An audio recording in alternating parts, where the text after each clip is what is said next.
What's up, everybody? Welcome to the video. Chris Pennell here. We're taking a first look at week 4 of the NFL season for DraftKings and FanDuel. We won't be going too in-depth here because there is a ton of injury news to wait out for this weekend, but we'll just be taking a broad look at some of the games on the slate that I do have my interest in for DFS, at least on Tuesday. And then we'll try to throw a lineup together at the end to try to make sense of what we talked about. If that sounds good to you, do me a favor, leave a like down below, subscribe to the channel for brand new. Let's dive right into it. All right, so my initial reaction when looking at the slate is honestly, it looks pretty good. There's several games that I am looking to target, several players that seem to be in pretty good spots.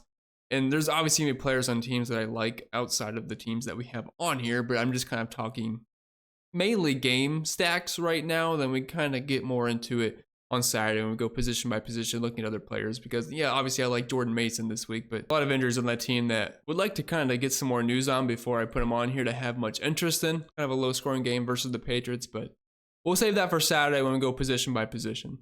But just getting into it here, like I said, tons of injury news on this slate that we're going to have to pretty much wait out throughout the week. So that's why it's kind of hard to make a video so early, because it honestly feels like NBA DFS trying to make a video the night before where, I mean, there's just so much news that's going to happen. What's the point? Because, I mean, just looking at the Eagles here, like, obviously I like this game, and obviously I like the Eagles if they were fully healthy, but I don't know what the injury status is going to be for these wide receivers once we get to Sunday. Like, as you can see, wide receiver 1, wide receiver 2, we have two amazing options in A.J. Brown and Devontae Smith, but I don't know if they're going to play. A.J. Brown could very well miss this game, didn't practice last week. And I would have a feeling he could miss this game once again. Devontae Smith's more so up in the air. Absolutely got lit up pretty late, but they didn't blow the whistle, so I guess you can't blame the defender.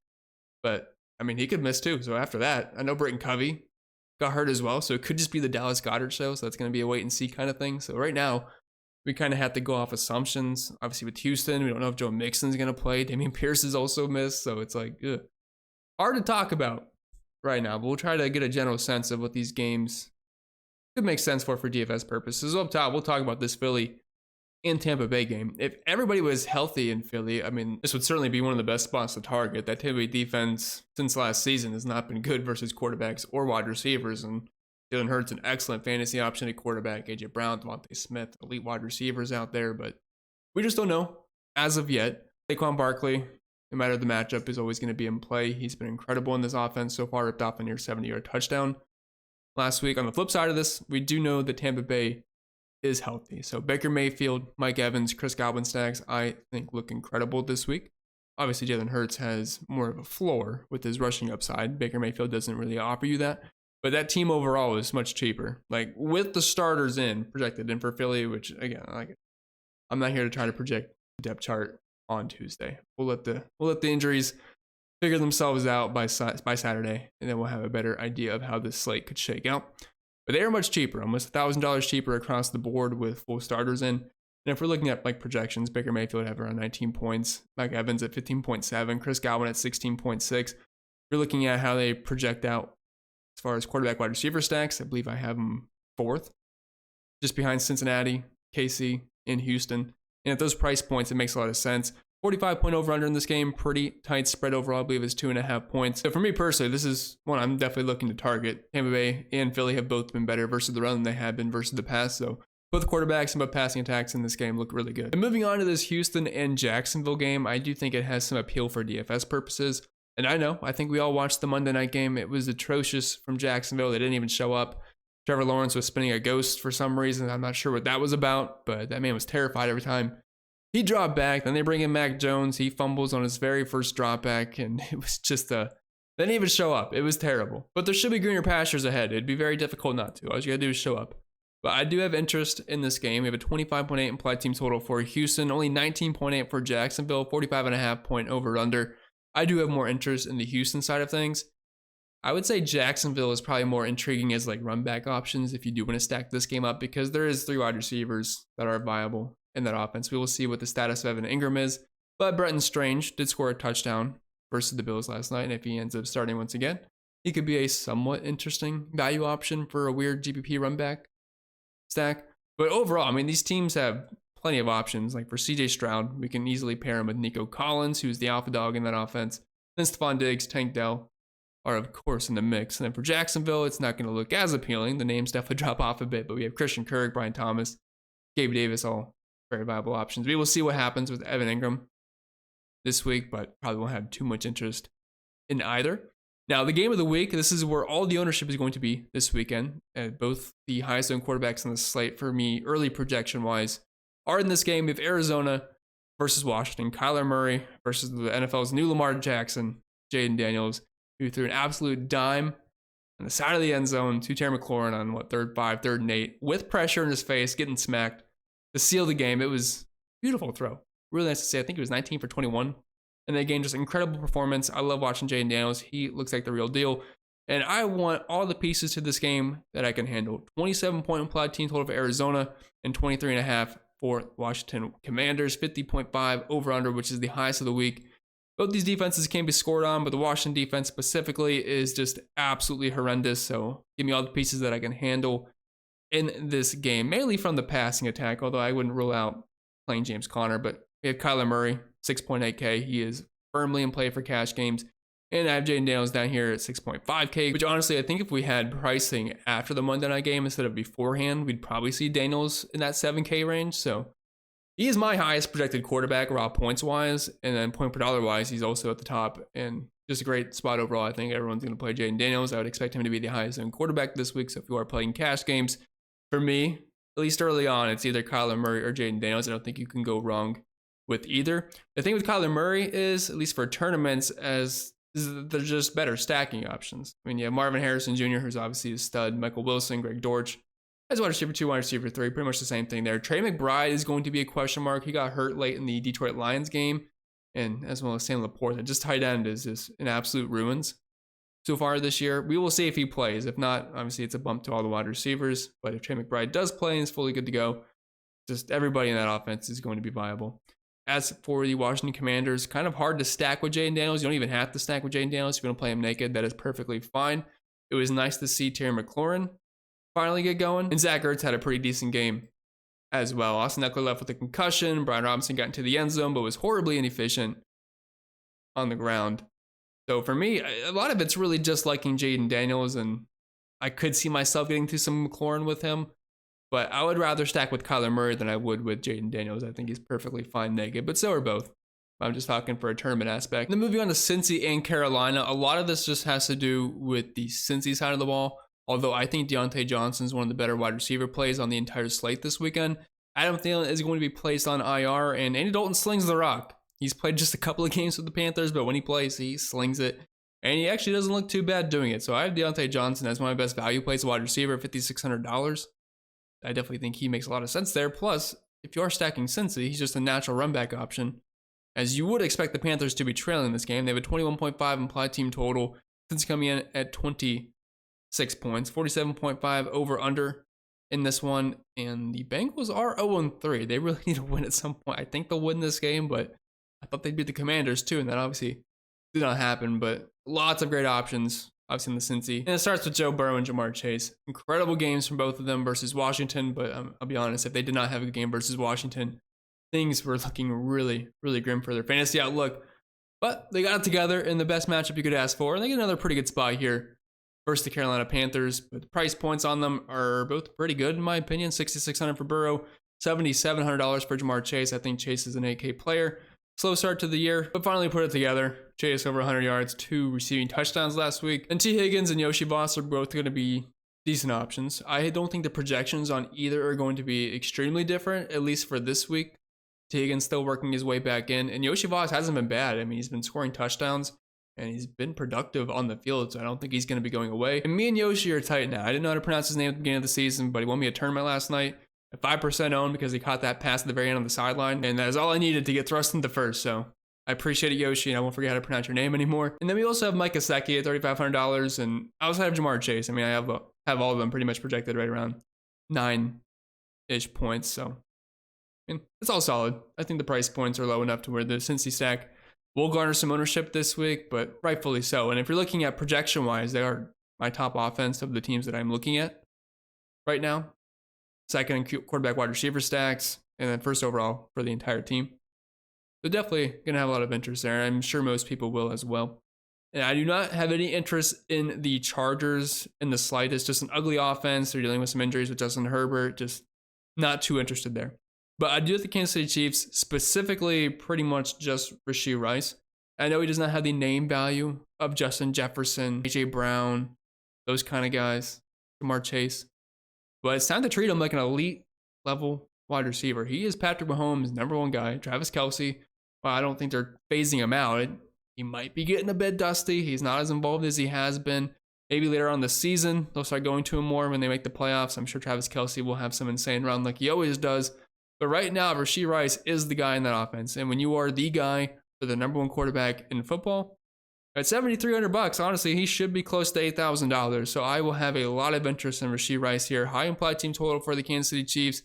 Pretty ugly game overall, and they are 8.5-point favorites. But as you can see on the season, very small sample size, but averaging nearly 100 yards per game, 8 receptions, nearly 10 targets, a 33% target share. He's not a big ADOT guy. He does get you a couple of chunk plays here and there, only a 4.6 ADOT. But again, if you are Patrick Mahomes' #1 guy and you're only $7,300, yeah, I got to have some interest. He's been playing extremely well this season, and I don't see why it's going to change too much. Is he going to continue getting 8 catches per game? No, probably not. But I would say most weeks we're going to see him with a prop of over 6.5 catches. But outside of Rice, I don't really have a ton of interest here. They project very well. I just don't exactly love the game environment here, but I mean, I won't rule it out. They got to score points to get there anyway, and they do have a solid total. Mahomes at $7,100. The thing with Mahomes, though, I just feel like he's always overvalued. Like, obviously, the guy is one of the absolute best quarterbacks of all time. He is amazing. But for fantasy purposes, if you look at his, I mean, I'm not a game log watcher, but if you just look at the game log, more often than not, he does not get there for DFS purposes. All right, moving over to our build here, we're going to try to throw something together, like a single entry type kind of build. And if you are stealing that FCC on YouTube, you're stupid. Don't do it. I'm building this on Tuesday on the fly, just using it based on players we talked about. There is so much news that's going to come out that's going to change the landscape of this slate by the time Saturday rolls around. So again, please just educational, entertainment purposes, whatever you want to call it. So we need a quarterback here. I love this Arizona and Washington game. Jaden Daniels, I am expecting to be higher owned as of right now. That could change. Let's go with Kyler here. I'm going to want to stack with them here. You don't have to, especially in cash games. But for tournaments, I do want to stack with Kyler here. Try to reach that full potential. And if he does that, I think it's going to be with Marvin Harrison. We will see if Trey McBride plays. I know he's dealing with the concussion that he got late in the game. But if he's back, that obviously helps Kyler Murray, but I just don't know as of right now. So we're going to go with Kyler and Marvin Harrison. Could we run it back? We could go with Scary Terry. Zach Ertz for a cheap tight end option, but also be viable. But let's move it running back here because we don't have to force it. But I do like the game environment in general, so I do think I'm going to try to, at the very least. So since I kind of have a somewhat expensive quarterback, nearly $7,000, I'm already playing a near 8K Marvin Harrison. Probably can't just jam in guys like Saquon, Breece Hall, Alvin Kamara, even though they project exceptionally well for me early on in the week. So I'm going to have to try to save some money. I don't mind going back to the Jordan Mason well. Kind of a weird game for him to not get into the end zone, but I mean, still obviously getting all the volume you can handle. 19 carries, 77 yards. Also had 2 targets. We're getting over 20 potential opportunities each of the first 3 games. This is not going to change whatsoever. So I'm going to continue to play Jordan Mason. I believe they are 10-point favorites. I think that's what it was. 24-point implied team total. Don't quote me on that, but I think when I looked, that's what it was. And they're at home playing New England. Like, yeah, I have no issue with that. Braylon Allen, Breece Hall both had fine games versus them the week prior. Now we need a second running back, and I'll be honest, I'm not exactly sure where I want to go. Carson still got plenty of work last week. 17 carries, 2 targets. Like, it's decent volume. I don't know. He's viable. Like, I'm not going to rule it out. I think Zach Moss. So maybe for this build specifically, like I said, I like the Cincinnati Bengals a lot this weekend, but I am not going with Burrow in this build, which means I'm not playing Jamar Chase either. I mean, I could if he fit at the end, but I don't think he's going to. So I want to try to get a piece of that offense that should score some points here. I guess we'll do it with Zach Moss, just a cheap running back. Now we have $4,600 left. Just to get a good feel of how much money we actually have, we can just plug in a really cheap defense. I'll be honest, I don't want to play the Patriots, Panthers, or Commanders this week. The Broncos might be somewhat playable. I wish they were playing at home, though. Falcons defense, I believe in my early projections, they did show a decent point per dollar rating. That might be the move here. I mean, I know New Orleans has scored a lot of points this season, but they definitely regressed back a bit in week 3 versus the Eagles. So we'll play the Falcons at home. I don't think it's going to be a big deal there. At this point, we have over $5,000 left for the last 4 spots, which I honestly feel pretty good about. And I think I'll just run it back with Terry McLaurin. It feels like the obvious option there. 8 targets the week prior. Then obviously had the breakout performance, I guess is what we can call it. 6 targets. A lot of his damage was at the end. I will say, I'm pretty sure it was Terry McLaurin who got missed for a wide open, like 50-yard touchdown from McDaniels at one point. One of his just few incompletions, but they made it right at the end of the game. So we're going to plug in Terry here.